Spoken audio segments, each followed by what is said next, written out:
pe, makapobre. Kasi very open. Walang hocus pocus. and culpable violation of the Constitution.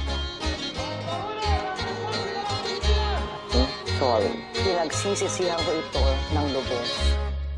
Ang nanglalamang at kumikitil ng ating mga karapatan ay sarili nating kaldahi at kadugo. Sabi ko, kung may pinal sila sa Commission on Election. Because that is how low the president. is constrained to respect the decision of the Supreme Court.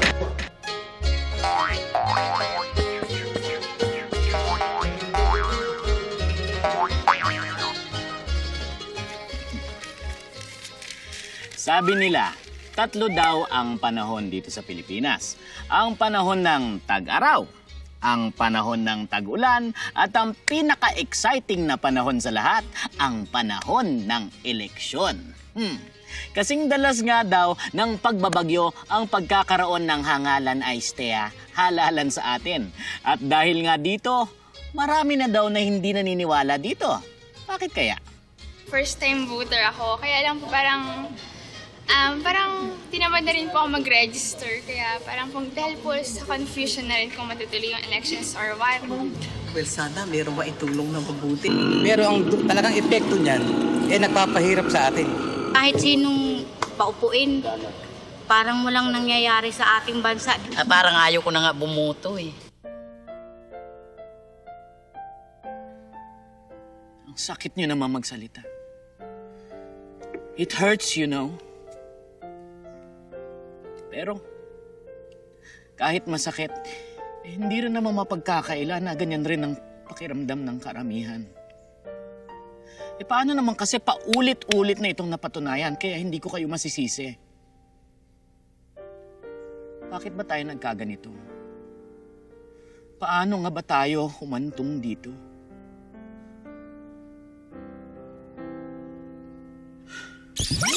Pero siguro mabuti muna kung alamin natin ang ugat ng lahat. Huwag kayong kukurap, mabilis lang to.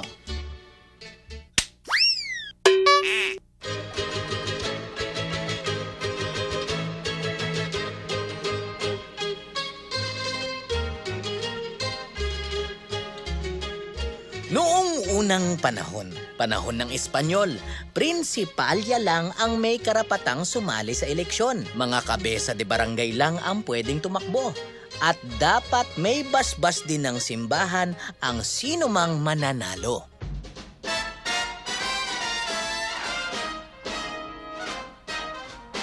Panahon ng Amerikano. Dumami man ang pwedeng bumoto, sa mga requirements medyo istrikto. Kailangan isa kang lalaking 23 anyos o pataas, may ari-arian at pinag-aralan. In other words, Joe, dapat ikay mayaman. Pero nagbago ang ihip ng hangin nang payagan ng bumoto ang mahihirap noong 1935. At ang eleksyong dati lamang nakalaan para sa iilan, naging bukas na pati sa mga walang ari-arian. Pero may isang sektor ng lipunan na magpahanggang noon ay hindi man lang nakahawak ng balota, ang kababaihan. Kaya naman noong 1936, ipinaglaban ng mga kababaihan ang karapatan nilang bumoto. At nang makapagbigay sila ng higit 300,000 pirma sa ginanap na plebisito, natupad rin ang kahilingan nilang bumoto noong 1937. You go, girls! At bilang paglalagay ng happy sa ending ng ating kwento, tuluyan na ring tinanggal ang literacy requirement sa pagboto pagkatapos ng World War II. Kaya kahit grade 1 lang ang tinapos mo, no read, no write ka pa, pwedeng-pwede ka nang bumoto.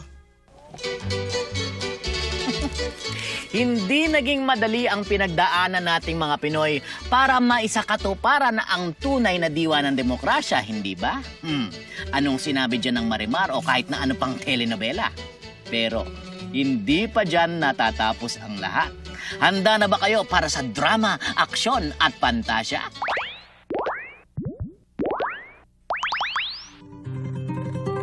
Inihahandog ng Perlas ng Silanganan Productions ang isang kwento ng pag-ibig sa bayan.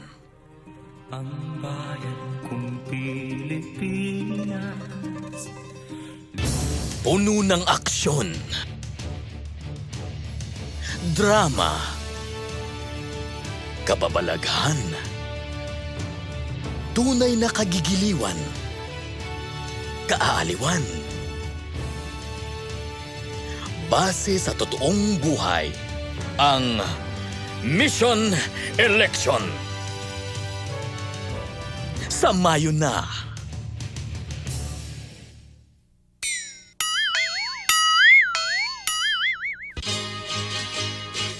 O di ba parang telenovela?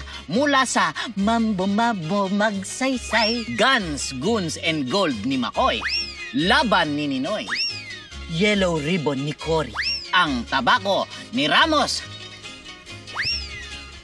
Cha-Cha-Cha ni De Venecia, ang wristband ni Erap, at ang kampanyang Gloria La Bandera. No? Masasabing talagang dumaan sa butas ng karayom ang eleksyon sa Pilipinas.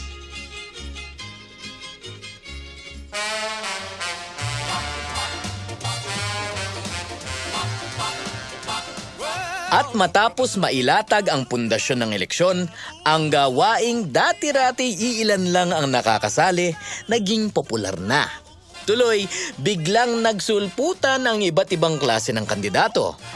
May mga seryoso at meron namang malapayaso.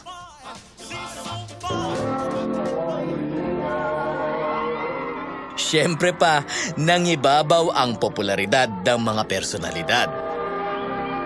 Yung tinatawag nating leadership o pamumuno ay nakatutok lamang sa personalidad ng mga pinuno o yung mga kandidato, ano?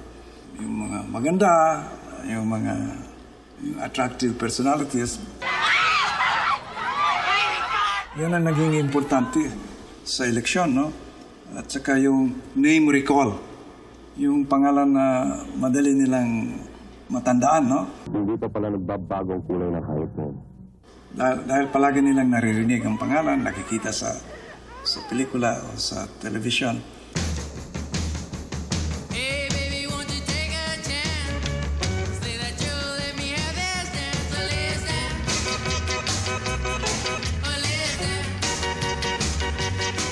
Kaya ang ating mga botante ay walang nalalaman minsan kundi pangalan na lamang ng kandidato. Kakaunti yung nalalaman niya sa hangarin at kakayahan ng mga kandidato. Nakalimutan na natin sa kampanya ang pamumuno, leadership, knowledge, no? Skills, experience, character, mga ideya, mga patakaran, yung katayuan ng partido. Nawala na yon, lalo na pag ang eleksyon ay national. At ang may kasalanan daw ang mga mahihirap, ang masa. Madali daw kasi nga maaliw sa kinang ng mga bituin o kaya'y mabulag sa mga pangakong lagi namang napapako. Pero taliwas sa iniisip ng marami ay hindi naman tanga ang masa. Siguro'y mas nangingibabaw lang ang sariling pangangailangan pag pumipili ng kandidato. Ganito daw ang nangyari noong 1997. Kapag tinanong mo ano ay hinahanap ng katangian, ang hinahanap maka-pobre. Hindi mata-pobre, maka-pobre. May simpatiya sa may hirap. Yan ay madaling maintindihan sapagkat ang karamihan ng mga tao dito sa ating bansa ay talagang ang tingin nila sa sarili nila ay mahirap.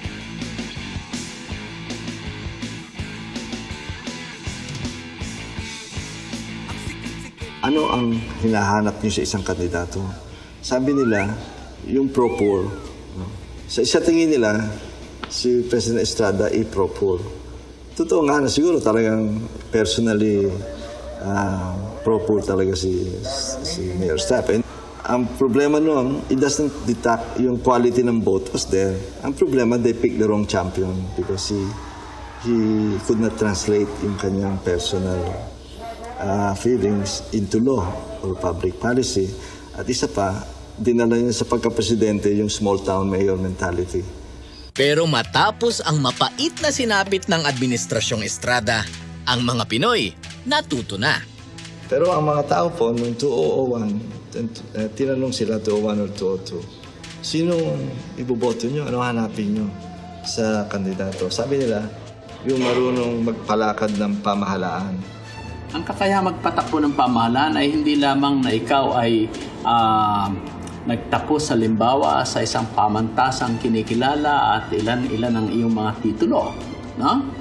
Ang hinahanap ng tao sa kakayahan ay yung makita nila na kung ano man ang kakayahan mo na yan, kaya yan ay kakayahan sa ekonomiya, kakayahan sa politika, kakayahan sa ano pa mang dimensyon ng buhay, ay nagkakaroon ng resulta doon sa kanilang tinatawag na uri ng pamumuhay o quality of life. Walang ekspektasyon ng tao na mabibigyan mo ng solusyon agad ang mga bagay-bagay na yan. Ang unang hinahanap ng mga tao ay huwag man lamang lumala kung ano man ang masamang katayuan. At kung maaari, baka kahit konti magkaroon ng kabutihan. Ayon sa mga survey, simple lang naman ang kagustuhan ng mga Pilipino, ang magkaroon ng magandang quality of life o kalidad ng pamumuhay. Makakamit daw ito kapag nasa atin ang ating mga pangunahing mga pangangailangan. Ano-ano nga ba ang mga ito?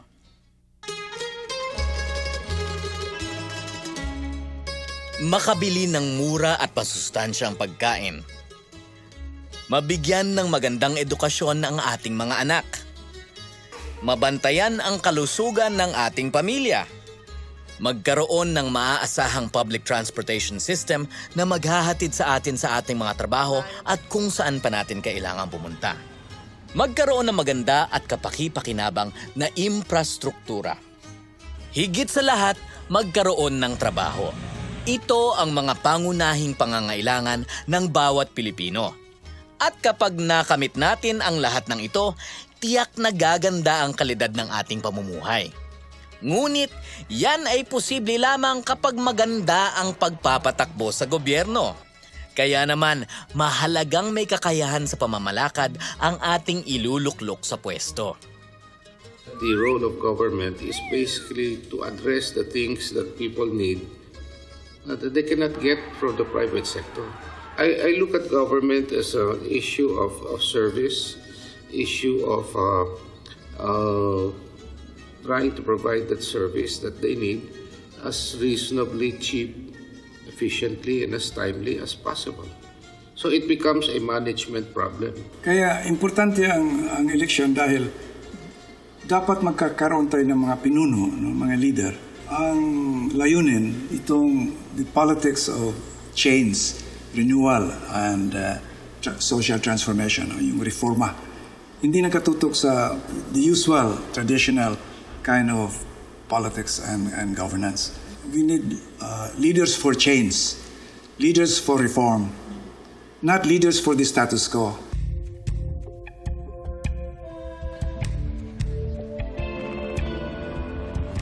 Ang ganitong pag-iisip ay nagbibigay daas malawak na pangunawa tungkol sa pamamalakad at inaalis ang atensyon sa mga personalidad. When you begin focusing on personalities, you are for this or you're against this person. Divisive kagad. But you have a vision and a mission for the city. That's for everybody. So that unites. That's what we need. Kasabay ng pagbibigay diin sa kahalagahan ng pamumuno, sa prinsipyong ito ng good governance, mahalaga rin ang papel na ginagampanan ng mga mamamayan. Instead of always asking what the president can do for me, what the senator can do for me, what the city mayor can do for me, we should always be asking, what is it that we can do together to promote what is good for our respective communities, no? Which means that instead of the mayor only working for the city, you will have hundreds of other people working for the city.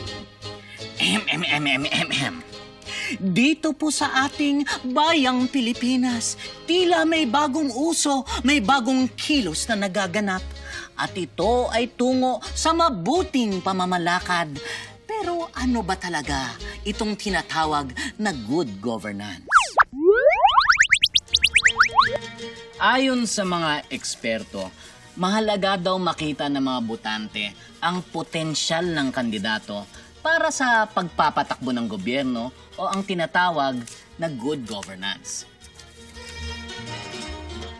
Governance, in my view, is the basic challenge for a country because it addresses the roots of many of our problems. What are the roots of our problems? We Filipinos still think too much in terms of personalities. We think very little about institutions and country. Si Dr. Jesus Stanislao, dating Finance Secretary, ang nagtatag ng Institute of Solidarity in Asia o ISA. One of the very best mayors, city mayors that we have in the Philippines. Ang layunin nito ay baguhin ang paraan ng pag-iisip ng mga Pilipino ukol sa pamamahala ng gobyerno. The tendency of Filipinos is to think short term, today, tomorrow. While we have a country to build, that's not going to last today, tomorrow. It has to be sustained over many years. Yung thinking natin, always issue after issue. And we sometimes forget itong mga issues na ito. They're interrelated. And that's why we think of one issue after the other, not systemic. And therefore, we do not have a strategy. Now, when you begin thinking institutions, long-term, systemic strategy, yon ang governance. And in my view, that is what is needed in our country today. Para kay Dr. Stanislao, tatlong katangian ang dapat hanapin ng mga botante sa pagpili ng kanilang iboboto.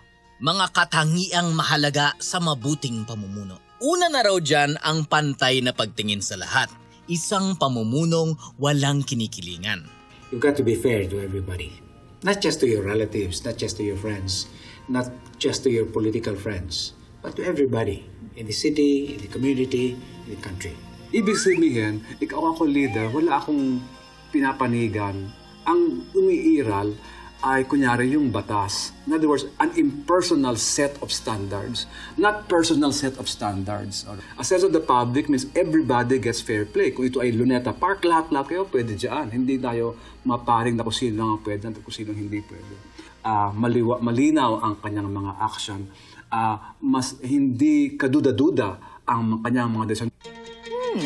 Walang kinikilingan, malinaw ang aksyon at hindi kaduda-duda ang desisyon. Abay, parang may kakilala akong ganyan.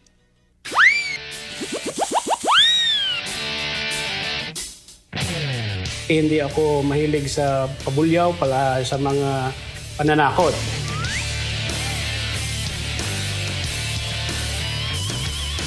Ang galaw ko, ordinarily, yung mga diplomasya, ang aking approach, ang aking boses, hindi pa nagtataas. And yet palagay ko yung nagiging effective ako. And therefore, there is no need for a dictator.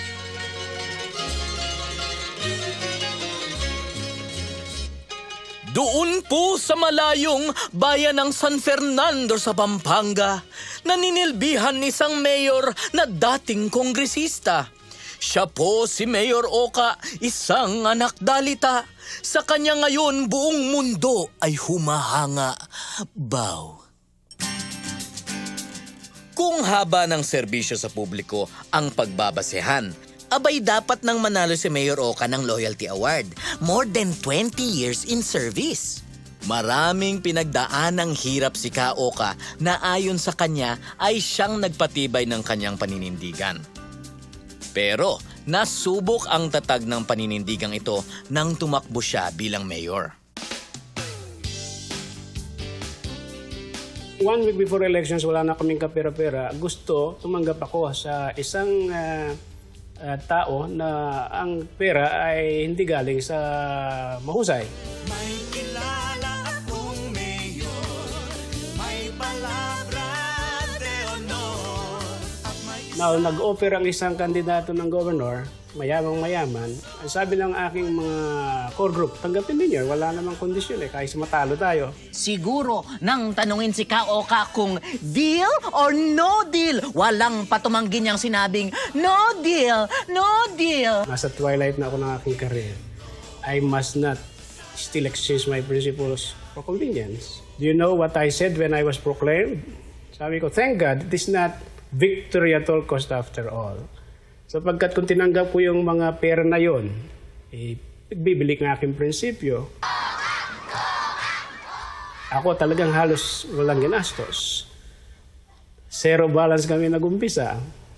And yet nanalo ako. What does that mean? Ibig sabihin, politically mature ang karamihan ng mga bumoboto. Politically mature na nga ang mga Fernandino. Kaya naman sa wari ni Mayor Oka, handa na rin silang makiisa sa pagpapatakbo ng gobyerno. Ako naniniwala simula't simula pag-upong-pag-upo ko. Kasama ko na yung mga private sector leaders sa panggobyerno dito. Niladlad ko ang syudad, ang city hall sa kanila. Wala akong itinatago. Lahat ng mga concerned citizens dito, mga tinatawag nating well-to-do leaders, yung leaders of consequence, practically kasama ko, kaantabay ko sa pangungobyerno dito. Kaya walang duda nung tanggapin ko ang hamon na kami yayakap ng public governance system at hikayatin namin ang private sector leaders na maging bahagi through the so-called Multi-Sectoral Governance Coalition or Council. Transparent and accountable, where citizens enjoy Yung multi-sectoral governance coalition na itinayo namin ay isang venue para ang civil society ay maging bahagi ng pamamahala. Dahil dito, na-enrich kami at na-enhance ang aming mga kaalaman dahil considered na yung kanilang mga paniniwala at hinaing.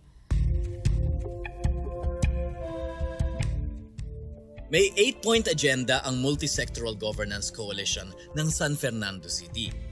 Ang mga ito ay edukasyon, kalusugan, pamamahala sa trapiko, serbisyo ng gobyerno, industriya at kalakalan, kalinisan, turismo at seguridad at katiwasayan. Sa pagpapatupad ng mga programang ito, isa lang ang sigaw pandigma ni Mayor Oka. Magsilbi tamo! Sa Tagalog, maglingkod tayo.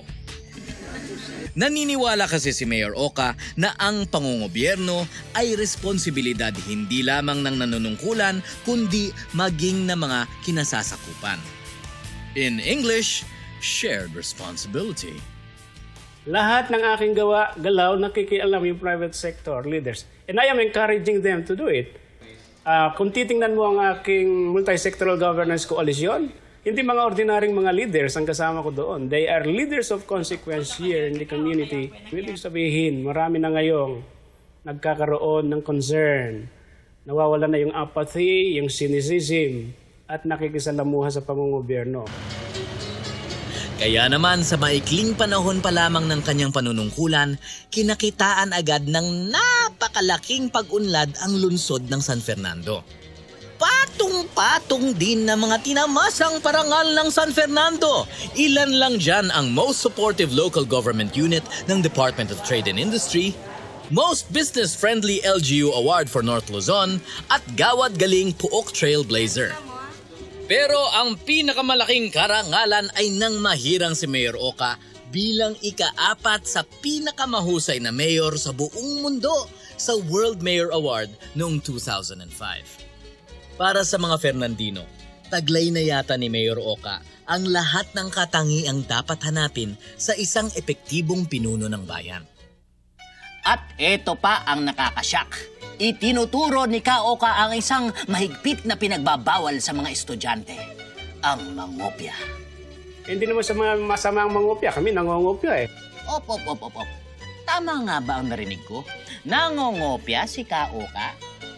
Nangongopya ako sa Naga, sa Marikina, sa Calbayog, at walang masama sa nangongopya sa mabuti. Hindi masama sa mga kababayan nating leaders na mangopya. Yun ang aming advocacy, to make a difference. Ay, hindi ganitong klaseng kopya. I got it.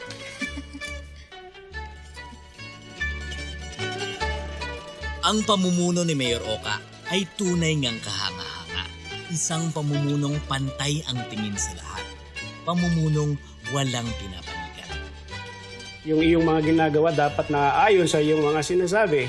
Ang mga galaw mo ay dapat galaw na pang-interes sa karamihan, hindi pansarili. So we believe na effective kami dito. Yung sinseridad, yung commitment, yung galaw na naaayon sa ka-interes ng kakarami, huwag kalimutan natin yun ang palaging dala-dala ninyo sa pagdedesisyon sa pamamahala. Sa tatlong mahahalagang katangian ng good governance o mabuting pamamahala, nabanggit na natin ang una, ang pamumunong walang kinikilingan. Ngayon naman, pag-uusapan natin ang ikalawang katangian. Take it away, Doc Stanislao. Transparency, yung pangalawa. Very important. You've got to be very open. Walang hocus-pocus. Everything is out there for everybody to see. Narinig nyo yon? Transparency. O pamumunong walang itinatago. Wala raw hocus-pocus, walang abracadabra, walang magic. Ibig sabihin, mabisa ang mga patakaran, no? Ang mga programa, mabisa.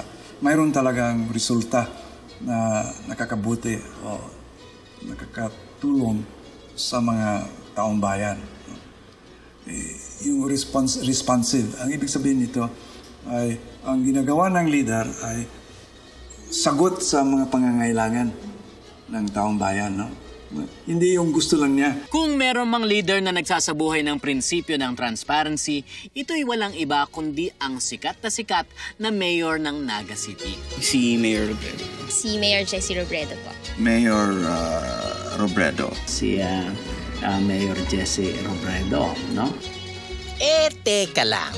Bakit ba lahat na yata ng tao kilala si Mayor Jessie Robredo?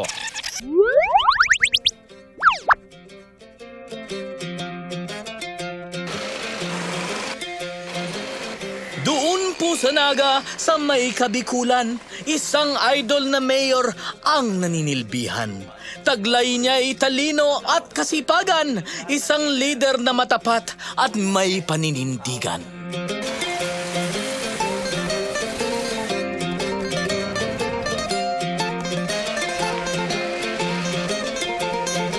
Ito ang Naga City, isang umuunlad na syudad sa Camarines Sur. Bagamat hindi kasing yaman ng ibang syudad sa Pilipinas, ang Naga ay maituturing pa ring isa sa pinaka-progresibo dahil na rin sa pamumuno ni Mayor Jessie Robredo. Isang inhinyero si Mayor Robredo bago siya tumakbo at manalo bilang mayor ng Naga noong 1988. Naging malaking tulong ang karanasan niya sa pagtatrabaho sa isang pribadong kumpanya sa paghubog ng kanyang kakayahan sa pamamahala. He was in the private sector. So he applied a lot of his experience in the private sector, his management experience, and put it to use in Naga, and where he has performed well. And he applied not only management principles, but the principles of some transparency that he was forced to live by when he worked in a private company. Sa 15 taon ng panunungkulan ni Mayor Robredo, naging mahalagang sangkap nito ang partisipasyon ng mga taga-Naga sa pagpapatakbo ng gobyerno. Ang paniwala na yung pamahalaan tayo.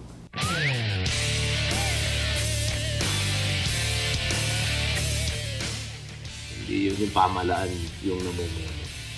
Medyo matagal yun dahil pag binabago mo yung isang pananaw, kailangan bigyan mo ng panahon. Kaya ang ginawa namin nun, inorganize namin lahat ng mga sektor.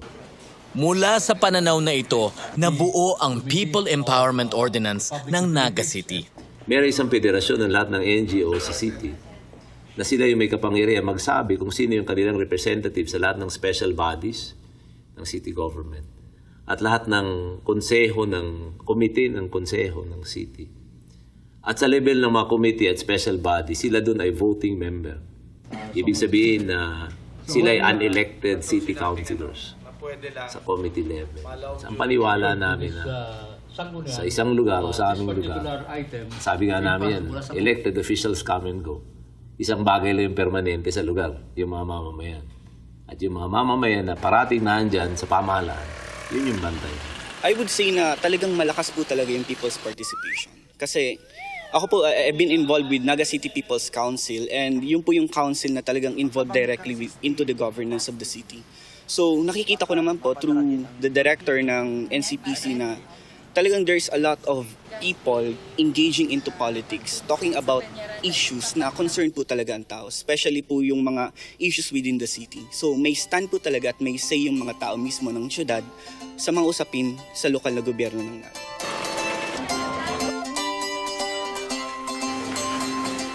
Sa ilalim ng panunungkulan ni Mayor Robredo, malayo na ang narating ng Naga. Bumaba ang insidente ng malnutrisyon. Tumaas ang kalidad ng edukasyon. Gumanda ang takbo ng trapiko. Nabigyan ng pabahay ang mga squatter. At bumaba ang insidente ng katiwalian sa lokal na pamahalaan.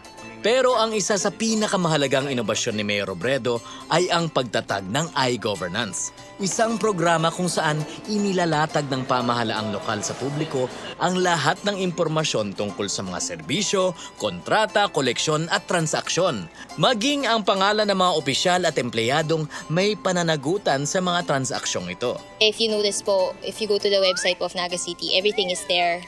Lahat po ng public bidding, lahat, pati budget, nandun po. Tsaka kaya kung may questions ka, you could just look at the website and you can even email, you can even text, and meron din public forum na you can express your opinion. May tingnan nga natin, www.naga.gov.ph. Uy, okay ah. Speeches ni Mayor. Biddings. Transactions. Kaya naman hindi lang taga-Naga ang bilib sa kanya, pati buong mundo. 140 awards na ang nakamit ng Naga City. Ilan dyan ang pagkakapanalo ng iGovernance bilang isa sa Global 107 Best Practices sa Dubai International Awards noong 2004. At ang Naga City naman ay pinarangalan sa United Nations Public Service Awards. Noong 2000, iginawad kay Mayor Robredo ang isa sa pinakamalaking karangalan sa buong mundo, ang Ramon Magsaysay Award for Government Service na katumbas ng Nobel Prize sa Asia. Pero buong pagpapakumbaba niyang ibinabalik ang mga papuri sa mga taga-Naga. Hindi kami yan, kayo yan. Tayo yan. At nangyari yan dahil pinagsumikapan natin. Pero palagi ko, mas importanteng mensahe, hindi ako ito, tayo ito. At yun palagi ko bumababa din sa level ng barangay. Ang paniwala na rin, hindi yan si Kapitan, tayo yan. Ngunit higit sa mga parangal na natamo niya, mas nakikita ang kahusayan ng liderato ni Mayor Jessie sa mga panahon ng krisis. Every after typhoon, kasi prone po kami sa typhoon, you would see him po talaga as in the next day pag wala ng bagyo na naka-shorts lang, naka-t-shirt, tapos naghahakot po siya ng mga basura sa daan. So yung mga tao naman po, kaya po parang naging culture na rin namin sa Naga na parang after every typhoon, lahat po talaga, kesyo bakod mo man yan o hindi, talagang maglilinis tayong lahat. Maurag talaga si Mayor Robredo, hanep. Ngayon naman, silipin natin ang isa pang kahangahangang lungsod na nagpapairal ng transparency. Diyan lang oh, halik kayo. Marikina City kinikilala as one of Asia's healthiest cities. Ginawaran ng Philippine Quality Awards at tinaguriang most competitive city in the Philippines. Abay, hindi talaga magpapahuli ang shoe capital of the Philippines.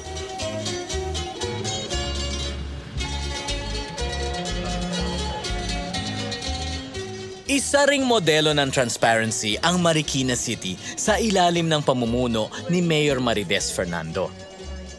At kung sa Naga may iGovernance, dito naman sa Marikina merong e-governance. Sa ilalim ng e-governance, lahat ng transaksyon sa Marikina City Hall ay kinakailangang dumaan sa Government Electronic Procurement System o GEPS upang masigurong malinaw at walang hokus-pokus ang mga ito. Sa Marikina, all of our bids are in the internet.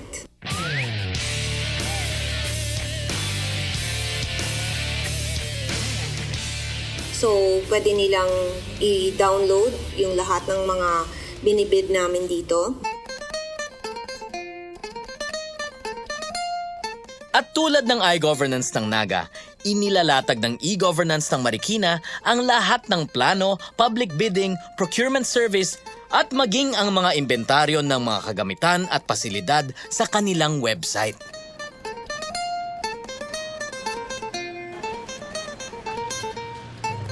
Para kay Mayor Fernando, ang pagpapairal ng transparency ay mahalaga sa mabuting pamamahala dahil walang naitatago ang mga nasa posisyon at natatanggal ang kultura ng lagayan at pagbibigay ng pabor.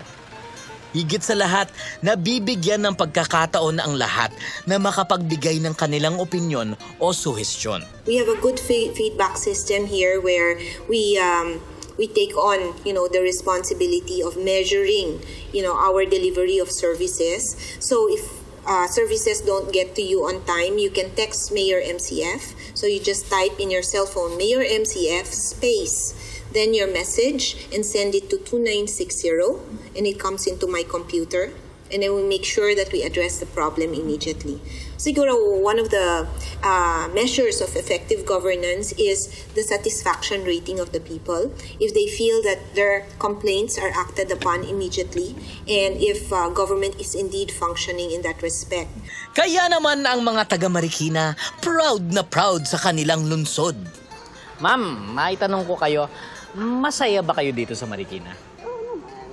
Ano ba yung pagkakaiba ng Marikina kumpara sa ibang mga lungsod? Kasi dito malinis, maayos, ano sa disiplina. Oo. Malaki ba yung pagkakaiba ng Marikina noon at Marikina ngayon? Oo naman. Gaano ba dati? Kasi dati noon itong parsadang to, makikita mo, puro mga paninda yan, mga magugulo, mga maguraho. Ngayon, malinis. Ano bang pagkakaiba ng Marikina kumpara sa ibang mga lugar? Ano bang napunan niyo? Siguro dito sa palengke pa lang mas maraming paninda. Makakapunta ka, lahat ng paninda makikita mo sa kabila. At parang ang linis, no? Ngayon ako nakakita ng palengke na ganito kalinis. Oo nga. Masaya ba kayo sa pamamalakad ng lokal na gobyerno dito sa Marikina? Opo naman, sir. Masaya kasi lahat naman po nasa ayos naman po.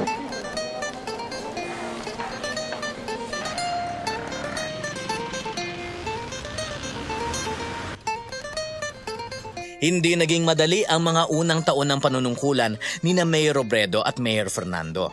Lalo pat ang sistema nila ay hindi ang sistemang nakagawian na ng mga mamamayan. Yung pagbabago hindi magic. Ibig sabihin, may isang proseso na pag may gagawin kang pagbabago, may magagalit muna bago maunawaan, may magagalit muna. People are really resistant to change. Ngunit, kailangan na konti talaga firm ka. Here in Marikina, people are now quite used to change because, that's the first barrier you really have to break. And once they believe that it is for their health, then, they're even more generous about, you're doing the work and allowing you to make the changes in the community. Sa huli, ang kaganapan ng mabuting pamamahala ay makakamit lamang sa pakikilahok mismo ng mga mamamayan. Dapat talaga na ang lakas hindi sa mga hinahalal, ang lakas nasa mga mamamayan na naiintindihan niya na kung ano ang pamahala na makukuha niya, yung klase ng mga taong hinalal niya. At refleksyon yun ng klase ng tao na o klase ng mamamayan meron ka.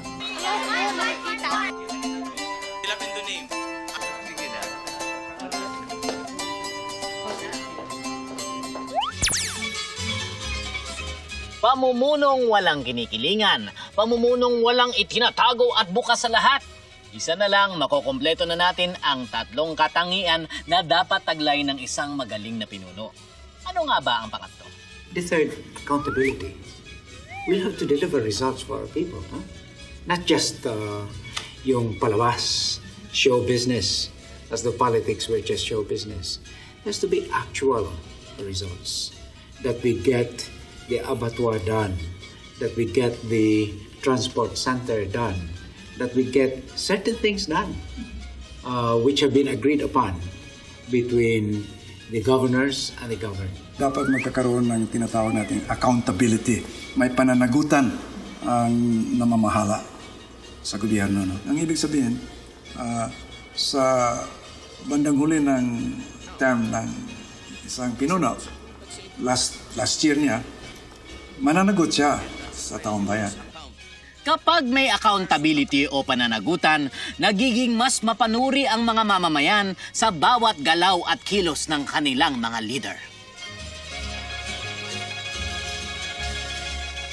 At hindi lang yung mga some specific issues ang pinapakialamanan, kundi binabantayan din kung paano ba nagpe-perform itong mga kandidatong binoto natin. Kasi may responsibility din tayo doon eh. Tayo naglagay sa kanila eh.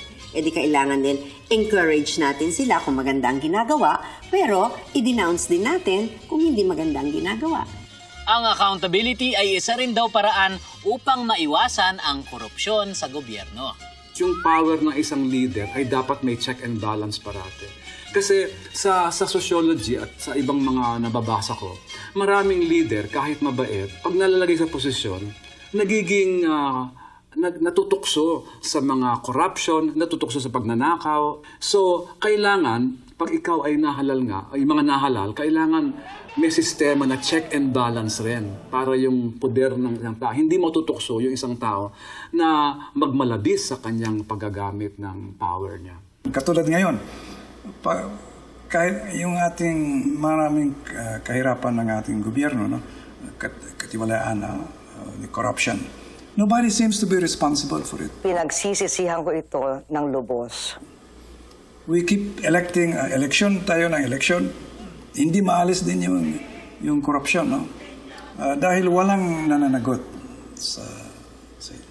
for governance, for bad governance. No? Kaya naman kung accountability ang pag-uusapan, itong susunod nating makikilala ang idol ng bayan. You know, there is not one centavo in this government that cannot be explained.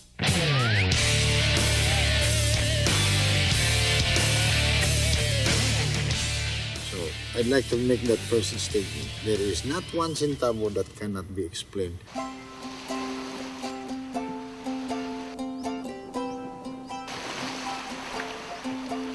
Doon po sa Mindanao, isla ng Samal, may isang mayor na ubod ng bait. Simpleng-simple lang, hindi raw nagagalit. Pero pagdating sa trabaho, abay walastik. Makulay ang naging buhay ng ama ng Island Garden City of Samal na si Mayor Rogelio Antalan. Actually, this is my fourth career. I started as a priest. And after 14 years, I got dispensation from the Pope, and I got married. Then I worked in a bank. I also worked as the media coordinator for the Archdiocese. So it is really a history of working with the people. Tinalikuran ni Mayor Antalan ang kanyang buhay sa Maynila upang manilbihan sa Samal noong 1998. At gaya ng kanyang mahal na isla, pinili niyang mamuhay ng simple lang. Hindi siya magastos, payak ang kanyang lumang tahanan, at hindi siya magarbo sa kanyang kasuotan. My wife is a simple person. I am a simple person. I have an old house. I'm satisfied with the old house. I don't look for food. It's only recently I changed my pants. For 10 years, I have the same pants because I did not get fat. I still are wearing them. But a lot of people give you also. Ang simpleng pamumuhay ni Mayor Antalan ang sumasalamin sa kung paano niya pinapatakbo ang City Hall ng Samal. Isang pamumunong walang itinatago at may pananagutan.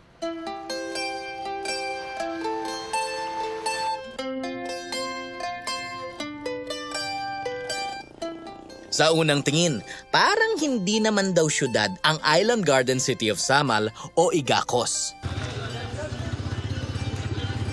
Sa buong mundo nga raw, ang Samal lang ang lungsod na walang linya ng telepono. Pero hindi ito naging sagabal sa paggamit nila ng internet sa pagpapatakbo ng kanilang lokal na pamahalaan. High-tech!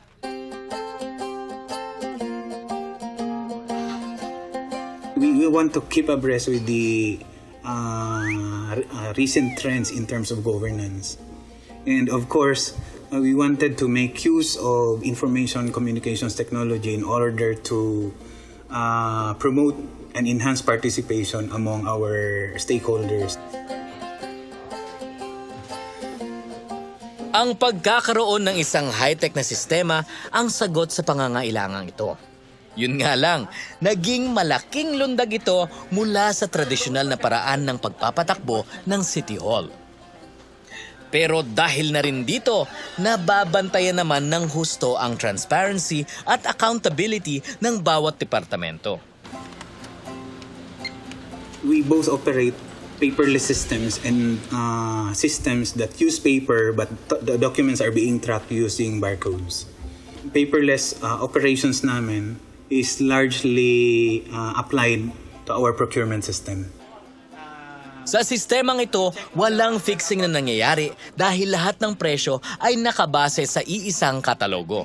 Tapos, dahil dito, matitrace up mo rin talaga kung kailan inaksyonan at kailan nagtagal yung isang transaction from one office to another office. At para sa mga papel na dokumento, meron namang electronic document tracking device. So, with these systems put in place, naiwasan na namin yung pagtuturuan kung sino at saan yung mga documents. Sinong responsable for the whereabouts of the documents. And we have clearly identified accountabilities as to who holds the document and who is supposed to act on the document. Ang paggamit ng teknolohiya ay hindi lamang nakapagpapagaan ng trabaho. Isa rin itong paraan para matiyak na ginagawa ng lahat ang kanilang trabaho. Walang lusutan, lalo na kung maraming matang nakatutok sa iyo. You have to account for what you are doing, and therefore you have to know what you are doing. But it is important because now there is a new awareness. Plus, I really worry about how I can explain to the people what I am doing. May ilang empleyadong medyo allergic sa pagbabago, kaya matagal bago nila natanggap ang makabagong sistemang ito. Then talagang first few years ng operations namin, ma-feel mo, mararamdaman mo talaga yung resistance nung iilan na talagang ayaw lumabas doon sa kanilang tinatawag na comfort zone until eventually they came to appreciate the system. Nakatutulong ang pagbabago sa pamamalakad para matuto pati ang mismong nagpapatakbo ng gobyerno na panagutan ang kanilang mga aksyon at desisyon. Ito rin ang paniwala ng isa pang kahangahangang public servant, ang ina ng Bulacan.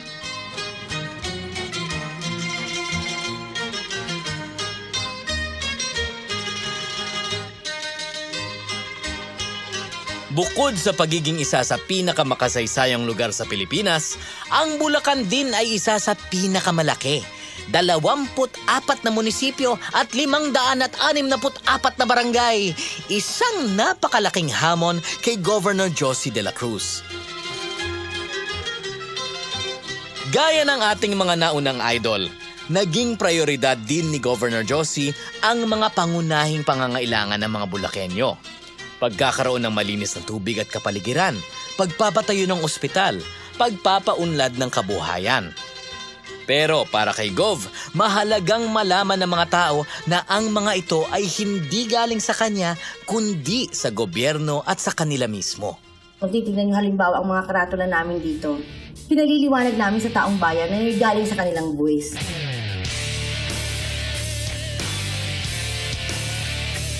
So ang aming karatula, hindi namin sinasabi lamang na project of Josie de la Cruz.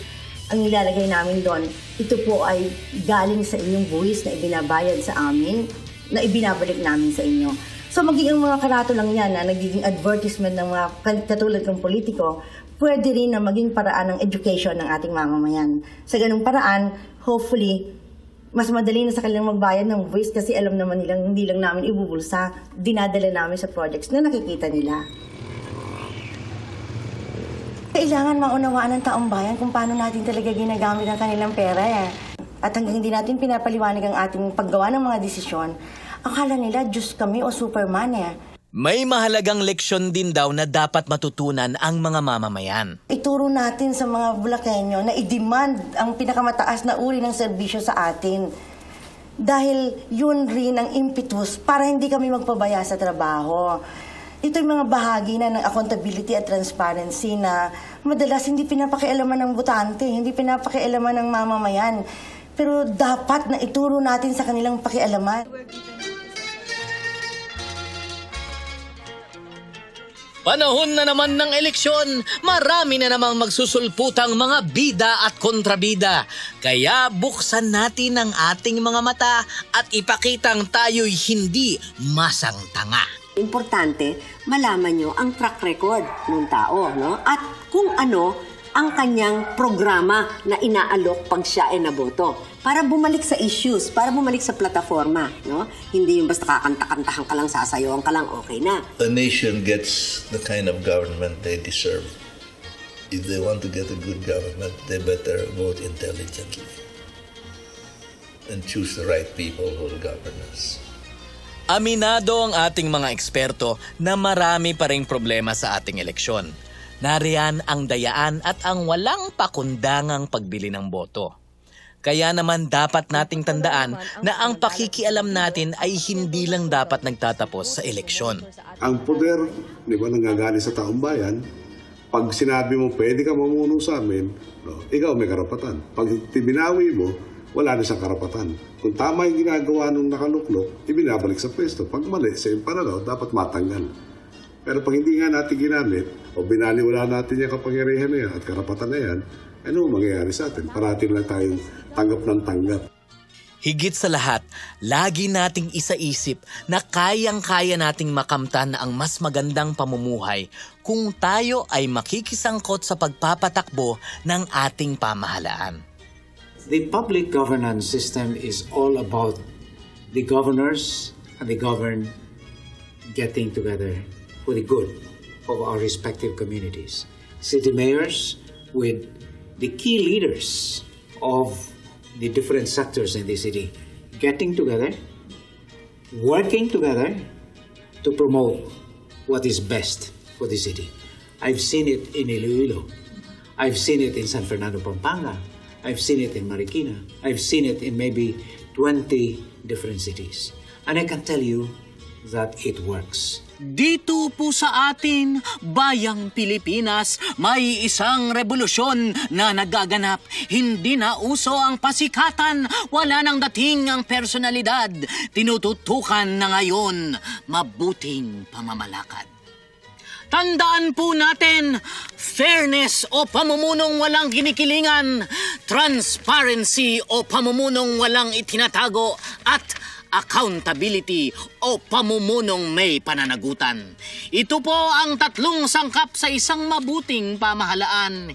Ipaglaban po natin ito dahil sabi nga sa Ingles, we get the government that we deserve.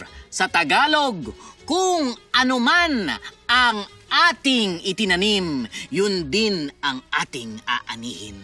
Higit sa lahat po, bumoto tayo. Dahil sa pagboto lang natin makakamtan ang tunay na diwa ng demokrasya.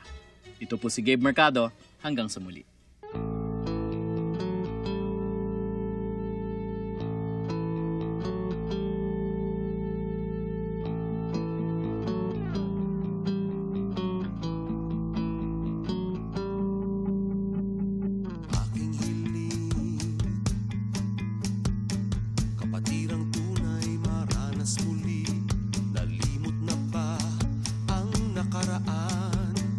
Pebrero ng ating kasaysayan, buksan ang puso't isipan.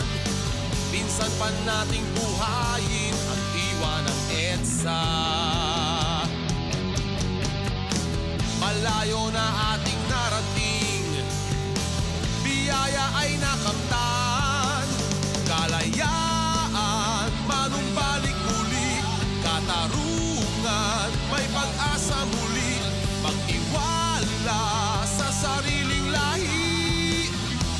manalig ka.